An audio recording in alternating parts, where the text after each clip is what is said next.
Menta kasengi kan nyau curik nailur ajar pusan ka Government Meghalaya Transport Department ha ke jingat tre lang bat ka Office u Deputy Commissioner ka Office u Superintendent of Police ka Office District Medical and Health Officer bat ka Office jong ka Public Work Department West Janjay Hills District Jawai kalayo ban penlang ya ka awareness program ha Office u District Transport Officer West Janjay Hills Jawai halor ka thim Road Safety Life Protection Hagan ni kasngi la yo ru ban ai medical check up ya ki ba bon ki nong nya kali bat kumju ya ki riu shimet ki ba wan sha ka nik awareness program na ka liang ka office u DTO la ya don lang u DTO u MVI ki enforcement officer bat office staff na ka benta ki to ki badan jing duna bat jing sitam hagi khaman la ai check up da i doctor si paswet bat ka team na Jawai Civil Hospital hagan ni ka ju kasngi kala don ru ka screening la neban test ya ki jingpang HIV.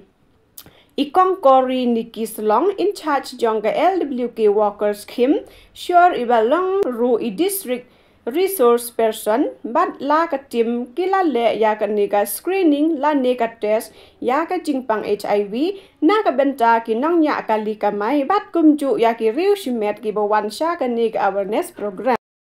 Ini kalian yang ke district level road safety committee, kewaman chairman do deputy commissioner yang ada teman ini ke road safety awareness program. Hari ini kita awal setiap nado sepaharik sedang ke awareness program hadis skor Kamanot Liberty Higher Secondary School dia teman. Kemudian awareness ini hanya itu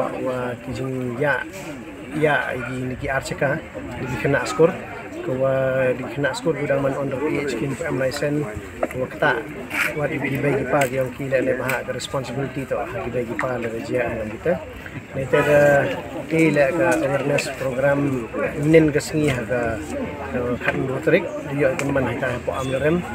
dailang wagi yang di department kam ka PWD nete wan kalian police department Naliang ke social welfare ke LWS nete ke health department em langgi aku ya di awareness program hanya itu wa ke kam ya geri ke kam pen kam ke surok mulai ke wan untuk ada gilong ya aduk di tre geri aduk gilong ya aduk di nong pen kam surok mulai ke wan di pedestrian inen ke skiwan ini ke katnya tarik depan mani ya gani ke free eye check up wa gani ke community screening test ini ha ko gani office ini compound ini office the UI ke response dan yet bon ki driver ke one de menta bo one le gani ke free check up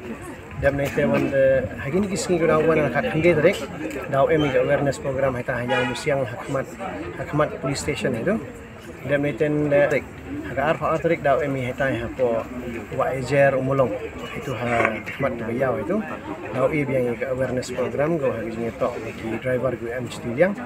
te kini kita yang to dile ka ilmu kundep ini program te sang kemeni wa yo response na kaliang yung ginong one le mangi gi nadu na ki association go bon la am lang gi ki association kari na te wan de kinong chong yao kamayu indin hapo amnorem bon nadu kinong chong yao nadu kinong lai nong wan ibru gi walai wan kamju driver di chimbenta lang bahagi ui teman ke program go job yulti hingin kisi gudawan le gudawan hayang musiang kamju entai hapo wa ejer le